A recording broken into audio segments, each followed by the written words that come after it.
नमस्कार। मैं उपेंद्र कश्यप और आप देख रहे हैं फोर्थ व्यूज। इस वीडियो में हम बात करेंगे बिहार के वैश्य समुदाय की। बिहार में लगभग 23 प्रकार की वैश्य जातियां रहती हैं और इनकी आबादी जो बिहार सरकार द्वारा जातीय सर्वे करवाया गया था उसके मुताबिक लगभग 18 साढ़े 18% है। यानी बिहार में तमाम जातियों से बड़ी आबादी वैश्यों की है। इसके बावजूद प्रतिनिधित्व का संकट है। कारण यह है कि वैश्य समुदाय एकजुट नहीं है। हम इस पर बात करेंगे और बिहार विधान परिषद के सभापति अवधेश नारायण सिंह से कैसे वैश्य समाज के तरफ से मुलाकात की गई और उन्होंने क्या कहा, यह बात हम इसमें बताएंगे। जब वैश्यों के साथ कोई समस्या आती है तब उनकी कोई नहीं सुनता। कारण उसका एक सबसे बड़ा यह है कि वैश्य समुदाय पर यह ठप्पा लगा दिया गया है, जिसमें बहुत हद तक वैश्य समुदाय भी जिम्मेदार है कि वह भाजपा का थोक वोट बैंक है। जब पटना में नेताओं से मुलाकात का दौर शुरू हुआ तो कई जगह यह बात वैश्य समुदाय के नेताओं ने कहा कि उनको अमुक राजनीतिक दल द्वारा इसलिए तवज्जो नहीं दिया गया कि हम आपके लिए कोई काम क्यों करें, आप तो भाजपा को ही वोट देंगे। एक बड़े नेता बिहार में हैं जिन्होंने महिला मेयर से कहा कि आप लोग के तो रग रग में संघ है, भाजपा है, आप हमें कैसे वोट देंगे, हम आपके लिए क्यों प्रयास करें। यह सर्वविदित सत्य है, सब लोग जानता है, लेकिन कहते हैं ओपन सीक्रेट मामला है।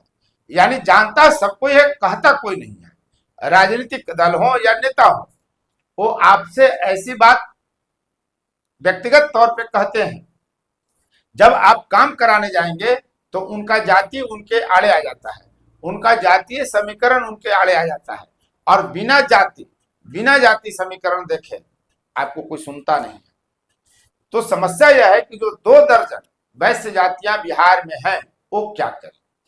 यह विचारणीय विषय है और विचार करना बिहार में बसने वाले तमाम वैश्य समुदायों के लिए आवश्यक है कि आप कब तक भाजपा का पिट्ठू बने रहेंगे।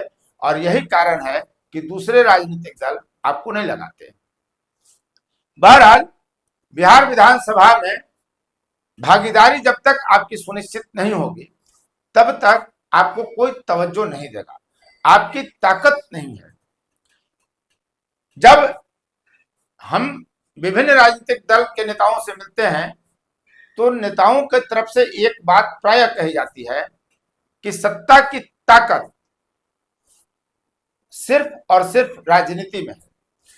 जब आपका राजनीतिक प्रतिनिधित्व नहीं होगा, जब आपकी राजनीतिक भागीदारी नहीं होगी, तो आपके पीछे कोई खड़ा नहीं होगा, आपकी समस्याओं का समाधान कतई नहीं होगा। यह समझ धीरे धीरे तमाम वैश्य जातियों को विकसित करनी होगी। अगर यह समझ आप में नहीं है, अगर आप दुकान बंद करने की प्रवृत्ति नहीं अपनाएंगे, अगर दुकान बंद कर किसी राजनीतिक दल या किसी नेता के पीछे जाने के लिए अगर आप तैयार नहीं है तो आपकी ताकत का कोई मतलब नहीं है। ऐसे भी वैश्य समुदाय पर यह ठप्पा है कि वह चंदा सबको देता है, क्या मध्यमार्गी पार्टियां हो या दक्षिणपंथी पार्टियां हो या वाम मार्गी पार्टियां हो, सभी पार्टियों को वैश्य समुदाय चंदा देता है। लेकिन जब वोट देने की बात आती है तो उस पर यह आरोप है कि वह सिर्फ और सिर्फ भाजपा को ही वोट देता है और इसीलिए आपका कोई नहीं सुनता है, दूसरा राजनीतिक दल। यह मार्के की बात है। जब बिहार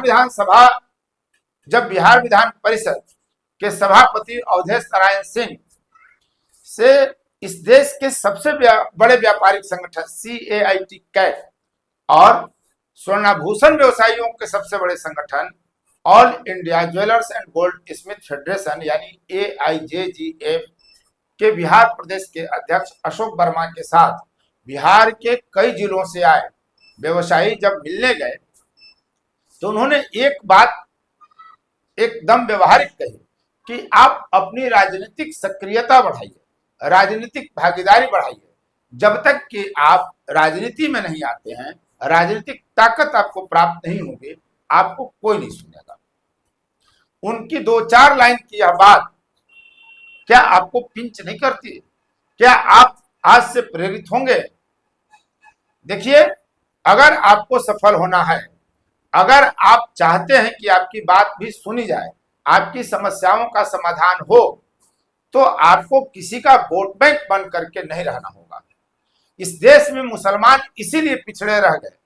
सच्चर कमेटी ने जो रिपोर्ट दिया था कि वे किसी न किसी के वोट बैंक हैं, किसी के खिलाफ वोट पोल करते हैं, इसीलिए उनकी समस्या यह रह गई। वो मुख्य धारा से काट भी दिए गए, काटने की उनकी साजिश उनके वही लोग करते रह गए जो उनको संरक्षण देने की बात करते हैं, जो उनके तरक्की की बात करते हैं, जो उनके पिछड़ेपन पर रोना रोते हैं। यही हाल बिहार में वैश्यों की हो गई है। यानी मुसलमानों से बेहतर स्थिति में यहाँ का वैश्य समुदाय भी नहीं है।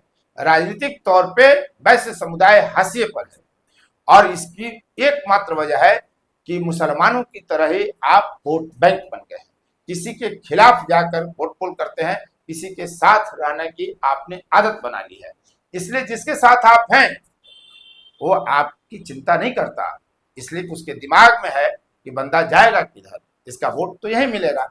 ठीक वैसे ही जैसे मुसलमानों को लेकर यह धारणा बन गई है कि ये जाएगा कहाँ, जब भी जाएगा तो भाजपा के खिलाफ वोट जाएगा। नतीजा यह होता है कि मुसलमानों के हित की बात करने वाले उनके साथ कहां खड़े हैं, कहां उनकी राजनीतिक भागीदारी को दे रहा है। इस बिहार में आप उठा कर देख लीजिए, चाहे कांग्रेस हो, चाहे राजद हो, चाहे जदयू हो, तमाम दल गैर भाजपा राजनीतिक दल, भाजपा तो खैर देती भी नहीं है, उस पर यह तोहमत भी लगता है कि भाजपा किसी को टिकट नहीं दी, उनके कोई विधायक मुस्लिम नहीं है, कोई मंत्री विधायक मुस्लिम नहीं है, कोई सांसद मुस्लिम नहीं है, केंद्र में कोई मंत्री मुस्लिम नहीं है। लेकिन जिस समुदाय की बात गैर भाजपाई राजनीतिक दल करते हैं, वहां इनकी क्या हैसियत है? वही हैसियत वैश्यों की बिहार में हो गई है कि आप कहीं नहीं है। जबकि अकेले आप अगर मुसलमान गिनते हैं, जिसमें नाना प्रकार की जातियां और उपजातियां हैं, तो फिर वैश्विक समुदाय को आप अलग अलग कैसे देख सकते हैं? इनको भी अगर एक मानते हैं तो ये तो वैश्य चेतना समिति का दावा है कि बिहार राज्य सर्वेक्षण जो जातीय हुआ था उसके अनुसार लगभग 18.5% आबादी है। लेकिन कई रिपोर्ट्स ऐसे हैं कि बिहार में वासित तमाम वैश्य जातियों की संख्या लगभग 22% तक बताई जाती है। यानी लगभग मुसलमानों से अधिक, और दोनों की स्थिति बदतर। इसलिए अवधेश नारायण सिंह जो विधान परिषद के सभापति हैं, उन्होंने एक बड़ी बात कही कि राजनीतिक भागीदारी बढ़ाइए, राजनीतिक सक्रियता बढ़ाइए, राजनीति में आइए, और अगर आप ऐसा नहीं करते हैं तो आप कहीं के नहीं रह जाएंगे, आपकी कोई नहीं सुनेगा। तो आप अपनी समस्याओं के समाधान के लिए आपको राजनीति में आना होगा, चाहे वह बिहार का वैश्य समुदाय हो या मुस्लिम आबादी हो। वैश्य समुदायों में भी लगभग 2 दर्जन जातियां उपजातियां हैं, और मुसलमानों में भी इससे कम तो कतई नहीं। वहां भी सवर्ण, गैर सवर्ण, दलित, पिछड़ा, अति पिछड़ा का विवाद है। लेकिन मुसलमान इसीलिए शब्द इस्तेमाल किया जाता है कि इनको वोट बैंक के रूप में स्थापित कर दिया गया है। इसीलिए बनिया शब्द भी कह करके, वैश्य कह करके भी आपको स्थापित तो किया जा रहा है, आप कहीं के नहीं रह जा रहे हैं। इसलिए आवश्यक यह है कि आप अपनी राजनीतिक भागीदारी बढ़ाइए। मार्के की बात आपको अवधेश नारायण सिंह ने कही है। अगर आप सुनने के लिए तैयार हैं तो ठीक है, नहीं सुनने के लिए तैयार हैं तो झेलने के लिए भी तैयार रहिए। अब तक इस वीडियो में बने रहने के लिए आपको बहुत बहुत धन्यवाद। जाति की बात खुलकर इस मंच पर होती है। राजनीति में जाति और जाति में राजनीति, बिना जाति की राजनीति हो ही नहीं सकती। किसी ने कहा था पहले जाति तब जमात, जाति से जमात की ओर चलो। तो अपनी जाति को आप मजबूत करिए और बटे होकर। अवधेश नारायण सिंह ने एक बात यह भी कही कि आप एक एक जाति करके बात मत करिए, तमाम वैश्य जातियों की बात करिए, सभी लोग एकजुट होकर बात करिए। यह अच्छी बात है कि तमाम जाति अपने अपने सम्मेलन करें, अपनी अपनी बैठकें करें, अपनी अपनी कमिटियों का गठन करें। लेकिन जब राजनीतिक की बात हो, जब चुनाव की बात हो, तो वहां अलग अलग नहीं, एक फॉर्म पे बात करिए, एक सुर में बात करिए। आप वैश्य बताइए, खुद को वैश्य बनिए, तब आपका कल्याण होगा। बहुत बहुत धन्यवाद। फोर्थ व्यूज, चौथा विचार, बाकी